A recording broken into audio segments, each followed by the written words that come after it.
everybody, welcome back. Unboxing time. Mary's here. Hello. And we got something today I'm very, very excited for. It's only our second one ever. And the first one was the gift from the company, but I decided, hey, let's actually sign up for this. We're gonna open up the May, I'm guessing, there's no markings, 2018 Horror Pack. So if you guys want to check out Horror Pack, I have a link in the description below that will get you $3 off your first subscription. And what this is, it's a DVD or Blu Ray subscription service, and there's gonna be like 4 movies in here. Now, I have a huge movie collection. He does. It's likely we will get stuff we have already many, many times over, but I found out sometimes they're doing exclusive movies and they're doing unique things, and that one they sent us, like at least half the movies were things I didn't have, and one was awesome. It was an Asylum movie from John Gulager I didn't even know existed, Zombie Night. And then you went and bought the rest of them. Well, yeah, but well, not the rest of Asylum movies. They've made like well over 100. I've got a lot more to get. But anyways, point being, it was actually really, really cool, and that camera battery may die on us at any moment, so we need to keep our eyes on that. Okay. But I decided to get kind of back into movie collecting. I had been going digital with a lot of stuff, but I want to get back into horror, and you know, like, 'cause she's not into horror, so, no. And I'm not, she didn't like tell me to stop watching horror or anything like that. We don't have that kind of relationship. I'm just saying, you're just gonna have to watch it when I'm not here. Right, so, you know, and then I was doing other things, but I'm kind of getting back into it and rediscovering my love, so I want to get in here and see what kind of stuff we got. I doubt we'll ever get like Arrow limited edition Blu Rays, but of that level. Now, something else I don't want you to hold me to, but an idea I have is even if we own these movies or whatever, I might watch one and try to give you guys like a review per week or something. Just actually give you a review for these things. So it comes in kind of a bubbled up thing. So that's pretty nice, and I'm just gonna feel, I know there's definitely 4 in here. I didn't know if there's any paper or anything, not unless it's stuck between movies, and we'll let my lady go first. All right, so first up we've got Resolution. I don't have this. Sorry, the graphic on the cover, I wasn't sure which way it was supposed to go. That's fine, I see what you mean, yeah. Okay, so, and then you can pause and read if you want. And we'll read it to you in just a moment. Do you have this? No, I do not have this. Okay. So let's see what it is. Here, let me move this so you don't put your weight on it. Thank you. Okay, in an abandoned cabin on the edge of an Indian reservation, Mike stages a risky intervention to force his friend Chris off of meth and into rehab. But what begins as an attempt to save his friend's life takes an unexpected turn when ominous threats start appearing around the house. And they realize that Chris's addictions are the least of their worries. One of the most talked about discoveries of the festival circuit, Resolution is a genre-bending horror at its most bone-chilling. Yeah, there's some neat things going on here too. I do not have this, and it's from Tribeca Film, which, you know, the Tribeca Film Fest. Yeah. And up top, the Tribeca Film brings you the best in new independent films, including titles from the Tribeca Film Festival, on demand, on DVD, in theaters, and online everywhere. So that's actually really, really cool. A quick glance of the names in the cast and crew. I don't see anything I recognize. Includes digital bonus material. We get an interview with filmmakers, some parody videos, trailers, outtakes, unseen footage, exclusive intros, and cast and crew commentaries. Parody videos? Yeah, that's got me intrigued. This sounds cool, and if it hit like something as large as the Tribeca Film Fest, that ought to be pretty sweet. So already a score. So again, I'm already really happy we're going Horror Pack, and it's the Blu Ray DVD combo. Nice. Depending on how that goes down, that might be something I could watch. Judging from the cover, I have a feeling it might get a little graphic. That's you know. Yeah. She can do campy, but not graphic. Yeah. All right, number 2, I do not have this. This is gonna be a version of the Black Dahlia, a Brandon Slagle film. Oh, this is the Horror Pack. Okay, the Black Dahlia Haunting. Oh, I know some of these names. Oh, okay, Devani Penn. I've heard of her, unfortunately through bad connections, but nothing bad about her. I'm just the people I've heard of her because of. I don't have good feelings for, but she seems like fine as an actor, what I've seen. So this is the Horror Pack Limited Edition Director's Cut. Here you go, here is the front of that. Oh my God, okay. That's gonna be one of the problems with this we will have to address in the future, is when they're shrink wrapped like this, it is just a giant mirror. Here's the back. And I don't know, somehow it works, and it actually makes it a little spookier looking. All right, so what do we got here? Oh, Chris Alexander from Fangoria says moody, haunting, and surreal. That's a good sign. I like his opinions of things. All right, Los Angeles, 1947, an aspiring actress named Elizabeth Short is found brutally murdered in an empty parking lot. The media dubs her the Black Dahlia due to her panache for dark clothing. Her murder remains unsolved to this day. Los Angeles now. A young woman, Holly, is visiting from New York City after she's informed of the brutal murder of her father and stepmother by her younger brother, Tyler, who is blind. Upon meeting Tyler's psychiatrist, Dr. Owen, Holly soon becomes aware she is not in full possession of the facts surrounding the murder. Plagued by violent dreams, Tyler has been drawn to the face of a woman he could have never possibly met. A woman identical to Elizabeth Short. Okay. That sounds pretty cool, and I like this. That might be penchants, by the way. Is it penchant? Oh, yeah, you're right, penchants. She's right. My bad. I was all proud. I was like, oh, I got that word quickly. I did not get that word quickly.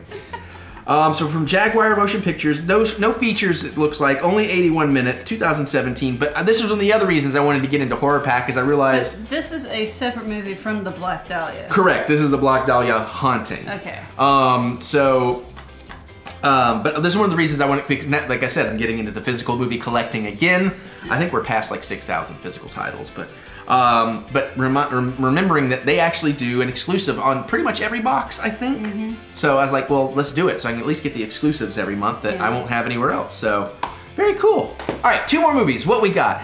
And then we may hide a hidden cut in here so that battery doesn't die on me. We'll see. Okay. Do your thing. We got the Stonehurst Asylum. I don't have this one either. Oh, that's a good cast. Interesting. Oh, Ben Kingsley and yeah, hold on. Kate Beckinsale, Jim Sturgis, Brandon Gleeson, Ben Kingsley, and Michael Caine. Oh, that's who that is. From the mind of Edgar Allan Poe. Ooh. Okay, I might actually want to see this one if it's not too gory or what have you. Pause to read. I bet that's not too gory. With that cast, probably not. Yeah. When young Dr. Edward Newgate, played by Jim Sturgis, arrives at Stonehurst Asylum in search of an apprenticeship, he is warmly welcomed by Superintendent Dr. Lamb, Ben Kingsley, and a mesmerizing woman by the name of Eliza Graves, Kate Beckinsale. Edward is intrigued by Lamb's modern methods of treating the insane until a series of unusual events leads him to make a horrifying discovery, exposing Lamb's utopia and pushing Edward to the limits of his conscience.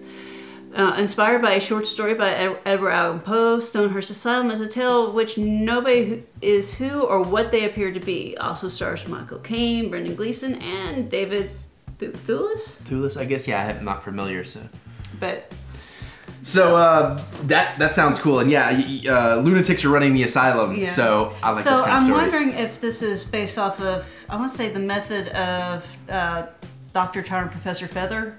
You may know actual Poe more than I do. I don't know actual Poe. I just know the vibe. That is where a guy goes to check out this asylum that he heard about, and the inmates are running the asylum, and all the people who were running the asylum were locked up in the cages. Okay, yeah, I've definitely seen some horror movies with that idea that never claimed to be based on Poe, but it would make sense that originally that was like a Poe thing, so. Yeah. And yeah, I think you would totally be able to see this. It's PG-13. Oh, so there's no way it's going to be too gruesome. I mean, it may have a moment or something, but not like constant gruesome that you can't handle. I think if I got my way through, what was it we watched last year? The Cure? Oh, A Cure for Wellness. A Cure for Wellness. If I can sit through that, I can probably handle this. Yeah, I think you're probably right with that. And this is from Millennium Films, and 112 minutes. Come out? I could have sworn I just saw the 2013. Huh. It looks like it was released on Blu Ray in 2014. So yeah, man. Well, that's 3 out of 4. So I mean, even if this other one is something we have, that's actually really impressive. Yeah.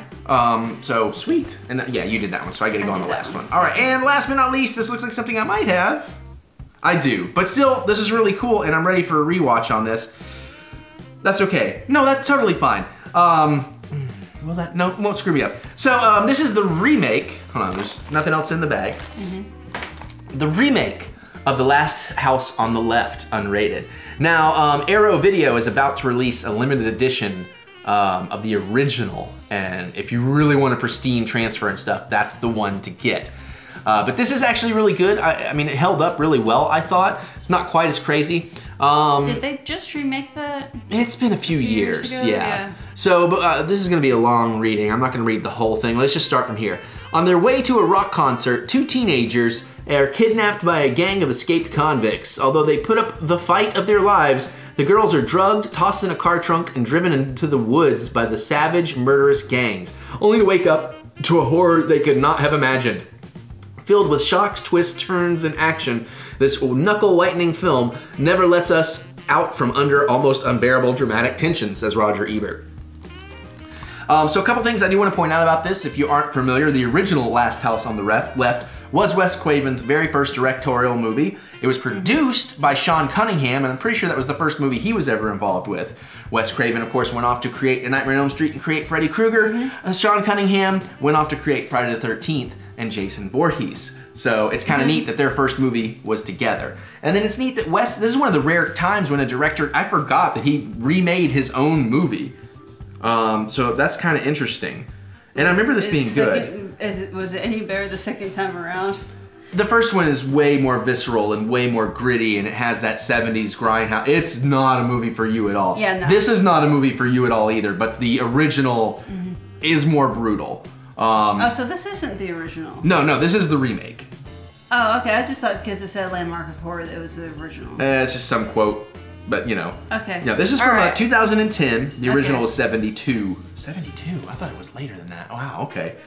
And of course, there's plenty of special features on here. You got a commentary from Wes Craven and producer Sean Cunningham also produced this. That's really cool. Oh, look, there's a parody video. No.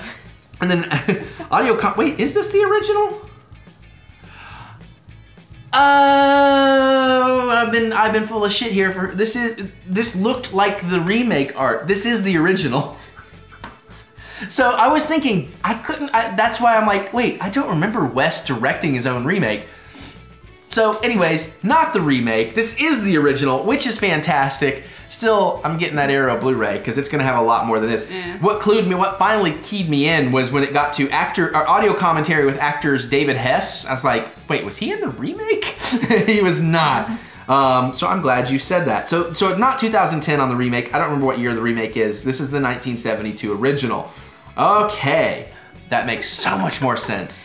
But tell me, here, look, I'll do it again even as I know I complain about extra work, but tell me that doesn't actually look more like the... it looks more contemporary. Because it's what they did. They put contemporary art on it to sell it to the people that don't know, you know, the new kids coming up and stuff. But it very much looks like the remake artwork as well. I'll show you after the video. But still, that's a great one. Like if you don't have that in your collection and you don't care about the Arrow one, because I'm sure this one still looks really good and everything. The Arrow one is from a brand new 4K transfer, maybe a 2K, I don't remember. But anyways, very, very cool. This is a great batch. And we got 3, and I definitely am gonna rewatch this. I will rewatch it for a review. I mean, do you even have the original on Blu Ray? Oh yeah, I wouldn't be surprised if I have this version. I don't know, maybe. Okay. We'll find out. Probably. It's a Wes Craven, I'm sure I got it. But yeah, so 3 I don't have. We got the exclusive one, all that kind of stuff. Lots of great goodies in here. I'm really excited to get more, and I'm excited to be back into movies. And you slipped in something I might actually watch. I know, right? That's impressive. Kudos. Kudos. All right, well, let us know, guys. Comment away. Geek out with us in the comments. Have you seen these? Which ones are your favorites? I imagine most of you, if you're into horror, you've seen Last House on the Left. If you haven't, I mean, if you don't like the older films, it may not hold up to you pacing-wise or anything, but it's a brutal movie. So there you guys go. I think this was the one that had, the marketing campaign that was just repeat to yourself, it's only a movie. It's only a movie. It's only a movie. So, I could be wrong. Let me know, comment away. Am I wrong? Take this chance to tell me I'm wrong if I am. Because you'll never get another one. That's why I said that. All right, so can't wait to hear what you guys have to say. Other than that, you can click the thumbs up button, give us that good old thumb of encouragement. I do look forward to being encouraged. I look forward to giving you my thoughts on these movies. And if she does watch this one with me, maybe we'll get her in the review too. And there you go. All right, we're gonna get out of here. We're gonna go open up some more stuff. We'll see you all later.